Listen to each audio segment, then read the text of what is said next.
Welcome to everyone to Sauce Time Gaming. Thank you so much for clicking on today's video once again.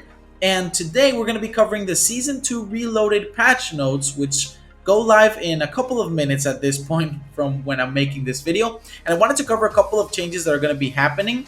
And I want to show you the before and after of the changes. I mean, once the update goes live, in regards to recoil, because a couple of weapons received some adjustments, and what is great is that I have the before and after for a lot of them, so I wanted to show that to you all. But I wanted to as well just kind of breeze through the notes because I don't tend to do this, but because recoil is included, we gotta cover it here on the channel. So let's get right into it.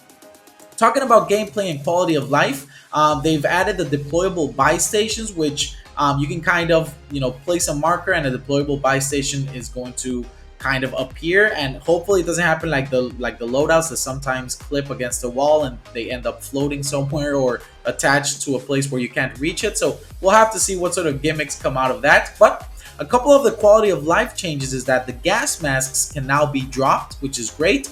Armor satchels can now have armor plates picked from them. So if you already have a satchel, you can pick up armor plate from another satchel on the floor. And you can also see how many plates that armor satchel has when it's on the floor. So that's an awesome thing to have. When you're getting revived, you can also now choose to either be revived prone or being revived crouched. So that's an awesome quality of life change as well. Contracts, you can now seek other contracts while you are completing one. So that's something that was present in Plunder, but now they've added it to Battle Royale and Rebirth, it seems. Smoke grenades have now been distinguished differently to loadout drop markers because, as you knew, a smoke grenade and a loadout drop marker was pretty much the same visually until you got close to it and saw that one had a green pop-up to it and the loadout drop marker had the orange pop-up to it because of their rarity. So that's a great change there, a little bit of an easier to spot change. Parachutes can now be cut at any distance before your feet touch the ground. A fantastic and long overdue quality of life change here, so that's awesome. The fire sale public event now reduces UAV costs by 50% instead of 80%, so that's something to keep in mind. The weapon trade station is a new feature that allows you to trade a weapon, and based on its rarity, you're able to get different commodities. So an armor satchel, kill streaks, cash, even a specialist token. Here's sort of the outline of what you get based on what rarity you're giving up, and you can check it out if you want. But moving on to the communications towers, you can spend 1,500 to get a stationary UAV, which is probably going to be maybe something within the radius of an armored truck UAV and a normal UAV. So we'll just have to see how that plays out. I know this tower here, I think this tower already exists on Rebirth. Maybe they added other towers to be able to have more options for that stationary UAV. They've placed some blueprints around the map, which if you're looking at the image here, they've seemed to have added some doofs around, so gotta be careful with those. They added some golden vaults and secrets, so some Easter eggs to uncover, and that's awesome. I think that keeps community engagement high. Which community challenges are now outlined here as sort of a set of challenges that we have to complete all together as a community playing different game modes. The cool thing about this is that there are a ton of different rewards that you get for different challenges, so you don't have to stick to a specific game mode if you don't enjoy it. It's pretty much a matter of everyone playing whatever they enjoy, and that pretty much adds up to getting a total of 7 cosmetic rewards, a participation challenge for each challenge, which gives its own unique reward, winning 25 resurgence matches, which unlocks another reward, and then 2 additional mystery rewards are unlocked by deciphering the secrets from the Easter eggs on the island. So I think that's pretty cool. Public events had now been adjusted in Rebirth Island, so now we can have armored truck deployment events, Vanguard events such as weapon drop, cash drops, and restock, and even a Juggernaut event, which I think is going to be either hilarious and fun or very annoying. We'll just have to see how that plays out. It'll probably be as rare as it happens on Verdansk or Caldera, so we'll have to keep that in mind and see how it plays out. Rebirth Resurgence, the solo mode for Rebirth Resurgence is going to be coming as well, so that's going to be very fun to check out. Now, moving into the map changes, here are the images. I mean, security area becomes stronghold. We can see the changes. Shore becomes dock. Prison yard got its adjustment, which is great. boat was docked at Nova 6 factory. There was a Ukrainian calling card given for free, so you can place that on your character for solidarity if you wish. There were some bug fixes here. The ferrofluid blueprint, which is the new Vargo blueprint, was unable to be equipped in game, so they fixed that, and a lot of different bugs here, which fixed an issue where the deployable cover field upgrade could be used to access areas outside of the map. Okay, so fixed a couple of those. Great. Moving into the weapons. The Armaguerra is the new SMG. If you haven't unlocked it yet, I haven't. I still need a couple more challenges to do that. But it's a very high fire rate SMG, effective at short to medium range, similar to the MP7 probably. We'll have to see how that plays out. The Vargo 52 was nerfed in its maximum damage and minimum damage ranges, but its neck damage multiplier was increased slightly, so it's going to favor more accurate players, which, if you haven't found the best build for the Vargo 52, which for most Cold War weapons it's pretty much the same, but we do have a little bit of a better mobility build that doesn't affect your recoil as much, so you can check it out by clicking on the link up here. Now, moving into the next one, the Volkssturmgewehr received a gun kick adjustment, which was pretty much what deteriorated the Volk's potential, and I think this is great. I'm going to be able to show you the before and after for this, so we're going to check it out and see how much it actually changed. Marksman rifles got a bullet velocity change and other aim down sight changes. Melees got adjustments as well. Maybe TKO will enjoy that. Vanguard shotguns received a damage increase, which could be scary. We'll have to see how it plays out. Sniper rifles, the 3-line rifle and the Type 99 now have aim assist when you're not aiming down sight, which is kind of weird.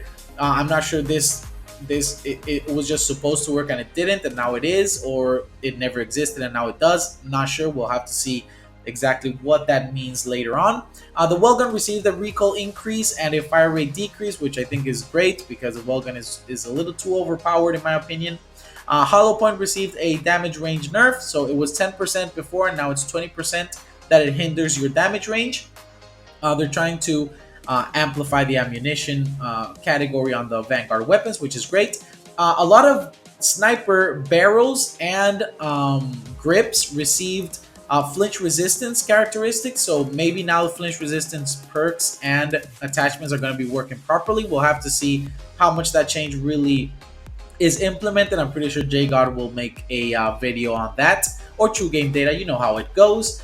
The Wellgun received other adjustments to its magazines, which I think is great. And now moving into the DP27, the hard scope perk on the DP27 received a recoil control nerf. And I'm going to be able to show you the before and after for it, but we'll have to see how much it affects it. Sniper rifle grips are now giving them flinch resistance properly, so keeping that in mind. Great. A lot of different things, a lot of new things to cover with this Season 2 Reloaded. Let's go ahead and go into the recoil changes and see how much it affected the assault rifles and LMGs.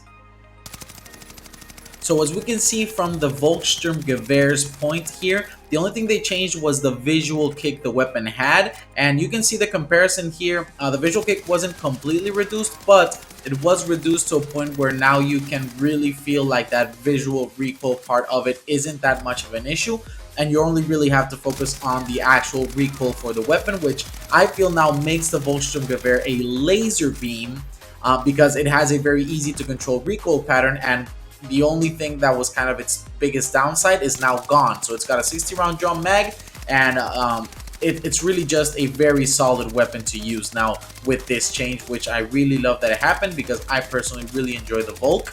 Now talking about the DP27, I tested a lot of different things here, but right off the bat, the pretty much initial vertical recoil pattern and then stall, so where the DP27 would kind of just kick up for a couple of bullets, maybe 7 to 8, and then it would just stall sort of in a circle or a ball area.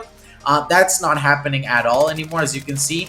So now you really have to run something that controls that recoil, because now you're getting more of that vertical on it, which is kind of weird. The Bren is the weapon that should have been nerfed, but they're tackling the DP27. I know it is becoming the meta at this point, but now it's really gonna increase a little bit more of that skill gap. But when we talk about the builds for both of these weapons, for the DP27, the same build we had talked about before is still the same thing pretty much. The MX Silencer, Kovalevskaya 680mm barrel, whatever sight you would want to run. the Empress VZV. Hardscope is still a great option to use. I'm running on hand because I saw JGod's video about increasing the ADS speed by using this, so I'm wearing this just because of that.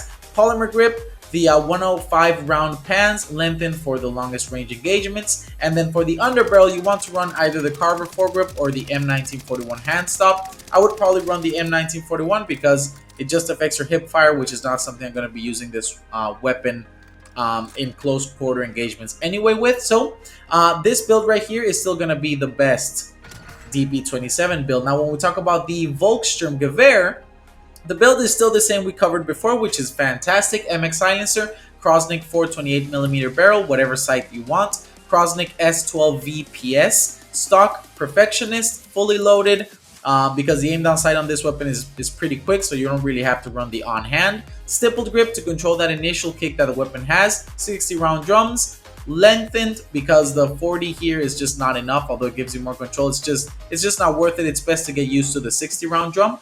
And then for the underbarrel, you can actually now run the Carver foregrip, which was the initial suggestion we had on the best build. You can run the bipod as well, or the M1941 hand stop. This weapon now feels like a laser beam. You can maybe even try any other of the attachments, although to be honest, this weapon is already very quick as it is, so running any of these recoil control attachments won't really affect your experience as much. So keep in mind that the Volkssturmgewehr is probably now going to become way more of a visible and talked about weapon. And with that, we've pretty much covered the updates on the recoil weapons as well as the patch notes for Season 2 Reloaded. So I want to know what your thoughts are. Are you enjoying these updates for Rebirth Island? Will you be playing more based on these changes? And will you be trying the Volkssturmgewehr or deviating from the DP27 because of these changes? Let me know all of those thoughts down in the comment section down below. Remember, the recoil breakdown playlist is up and complete, so if you want to get the best recoil control setups for Vanguard weapons, we got you covered here on the channel. With nothing else left to say, I hope you have a fantastic rest of your day, and until the next one, I hope you always remember, Sauce Time Gaming.